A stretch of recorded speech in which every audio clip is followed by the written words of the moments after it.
келесі нысан Шымкенттен 125 шақырым алшақ жатқан Отырар ауданында орналасқан Арыстанбаб кесенесі. Ұлы жібек жолы бойындағы Отырар төбе, Құйрық төбе, Көк Мардан, Алтын төбе, Ақ төбе, Жалпақ төбе, Пышақты төбе сынды ежелгі және орта ғасырлық қалалар сияқты Арыстанбаб кесене мешіті де ғасырлар қойнауындағы тарихымыз куәсі. Бұл арада Құл Қожа Ахметтің ұстазы Арыстанбаб мәңгілік тұрақ тапқан. Арыстанбаб кесенесінің салынуына байланысты көптеген аңыз әпсаналар бар. Соның бірі, Әмір Темір кесене салдырып жатқанда алып көк өгіз келіп мүйізімен қиратып кетеді.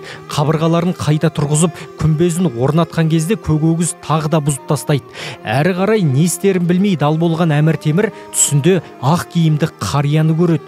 Ол қария ең әуелі Қожа Ахметтің ұстазы Арыстанбабтың үстіне кесене тұрғызуға кеңес береді. Қарияның кеңесіне құлақ асқан соң ғана Түркістандағы Қожа Ахмет Яссауи кесенесі кедергісіз салынады. Кесененің көне бөлігінде Арыстанбабтың қабірханасы, ал оның екі жағына жерленген Лашынбаб қабірінің көлемі 1,63 сантиметр, биіктігі 92 сантиметр. Қарғабабтікі 1 метр 70 сантиметр, биіктігі 90 сантиметр. Қабірхананың едені басқа бөлмелермен салыстырғанда биік, күйдірілген кірпіштен қаланған. Кесененің дәрісханасы, мешіт, құжырханасы және азан шақыратын мұнарасы бар. Кесененің 14-15 ғасырдағы құрылысынан сақталып қалғаны кесілген айбан тізбектері. 18 ғасырда көне мазар жер сілкінісінен қираған соң қайта жөнделгенде екі күмбез орнатылған. 1971 жылы мешіт тағы құлап қайта тұрғызылды. Арыстанбабтың есімі Отырар, Сайрам, Яссы өңірлеріндегі сопылардың рухани ұстазы ретінде кеңінен жайылған.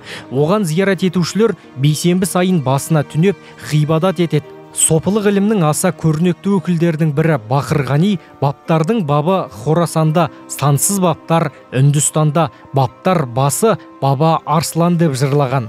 Қазақ бақсыларда Түркістанда түмен бап, сіздерден медет тілеймін, Сайрамдағы сансыз бап, Отырардағы 30 бап, ең үлкені Арыстанбаб, сіздерден медет тілеймін деп әулиелерден демеу сұраған.